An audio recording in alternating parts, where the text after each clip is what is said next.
daming foreign naglano.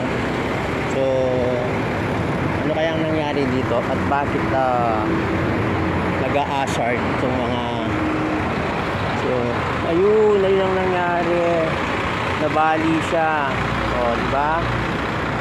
So yan guys, nabali yung kanyang sasakyan. So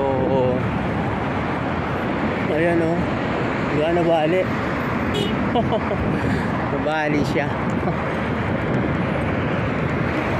Yun o, may kasabay akong maglalakad. So pag minsan may mga Pilipino din na naglalakad na ganito, kaya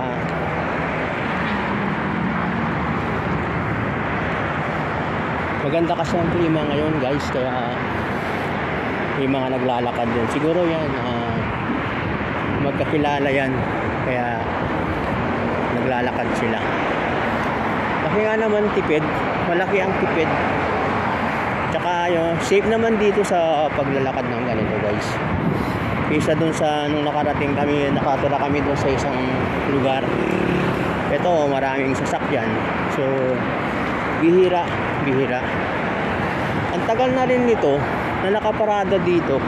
Bigyan na lang kaya nila sa akin para meron akong pagsasakyan. Ayan o, nagkaroon ng sunstorm. Hindi na nga ginagamit. Sayang naman. So shoutout nga pala dyan sa mga Friday group dun sa mga party department.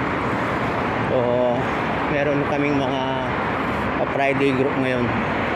Bukas Friday. So shoutout sa inyo dyan guys, yung mga magbe-birthday sa Friday group bukas. Shoutout, sigurado marami na naman ang niyan, pagkain. So ayan, ganito lang live.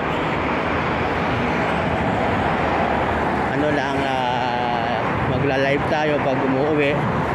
Dito tayo nakakagawa ng content kapag uwi. So dito pala ako, muntik na akong sumama dun kaya dito pala ako banda, hindi pala ako doon dire-diretso pala. So yan, shoutout nga pala dyan guys. So lapit na tayo sa bahay.